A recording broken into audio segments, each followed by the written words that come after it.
un peu sur son architecture et je crois que cela ne va pas la laisser de marbre.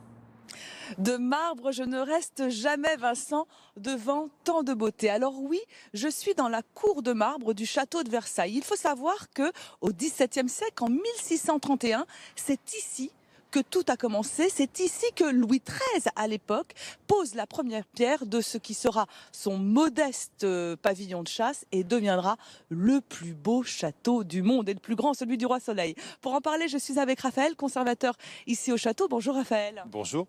Alors avant 1631, il y avait quoi à Versailles? Versailles est un village modeste. Il y a un petit château fort en ruine que Louis XIII achète pour faire construire son petit pavillon de chasse.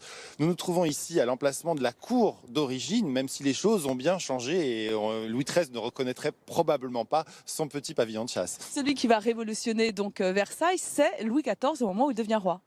Louis XIV décide de s'installer à Versailles. Il n'aime pas Paris, donc il veut s'installer en dehors de Paris. Il aurait pu s'installer à Saint-Germain-en-Laye, mais il préfère Versailles. Et c'est le début de longues décennies de travaux. Quelques 63 ans de travaux, plus de 30 000 ouvriers. Alors la différence entre le fameux pavillon de chasse plutôt modeste de Louis XIII et ce château, qui en est à l'origine, il y a déjà eu 4 architectes, rien que sous le règne de Louis XIV.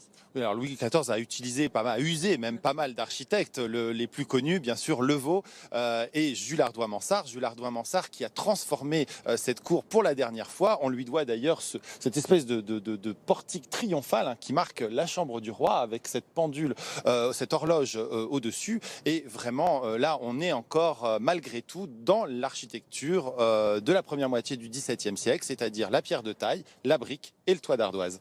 On enlève le bleu, blanc, rouge tout simple et on ajoute du décorum.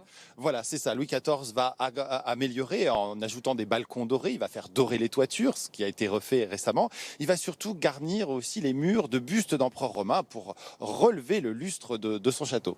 En tous les cas, dans cette cour de marbre, on n'a pas fini d'en découvrir des petits trésors. Moi, j'ai envie, vous savez, de jouer pas aux échecs ici, à la marelle. Allez, j'y vais. Vincent, Merci. 357 miroirs ici, dans cette galerie des glaces. Alors, il faut savoir qu'au début, elle n'était pas prévue dans les premiers plans. Cette galerie des glaces, elle fait partie d'une deuxième phase de travaux, des travaux d'agrandissement. En 1678, c'est Raphaël qui nous en parle. Bonjour Raphaël. Bonjour. Alors, qu'y avait-il avant la galerie des glaces? Alors, il y avait une terrasse qui donnait sur les jardins, une terrasse à ciel ouvert, donc qui posait des problèmes de circulation. Et surtout, au moment où le roi décide d'installer toute la cour à Versailles, cette terrasse ne pouvait plus rester. D'autant plus que le climat d'Île-de-France ne s'y prête pas tellement. Alors cette galerie, elle est aujourd'hui à la gloire du roi. Il y a plein de détails, comme par exemple ce que racontent les plafonds. Alors c'est la première fois qu'un souverain se fait peindre de cette façon sur le plafond d'une galerie de son château. Et donc là, Louis XIV a montré son triomphe sur les Hollandais. Et là, c'est vraiment un programme extraordinaire, d'une richesse incroyable. La galerie fait plus de 70 mètres de long et on peut le lire comme un livre ouvert. Comme une BD, effectivement. Alors, donc il y a ces plafonds remarquables, il y a tout un tas d'autres détails sur lesquels on peut s'arrêter. Oui, alors on pourrait rester des heures dans la galerie des glaces. On peut regarder des détails, par exemple ces chapiteaux qui sont un ordre inventé spécialement par Lebrun pour Louis XIV, où on retrouve le soleil à tête humaine, ce soleil rhodien comme on l'appelle, le coq gaulois, la fleur de lys. Donc ce sont tous ces petits détails et surtout la richesse de tout ce décor qui font vraiment la beauté du lieu.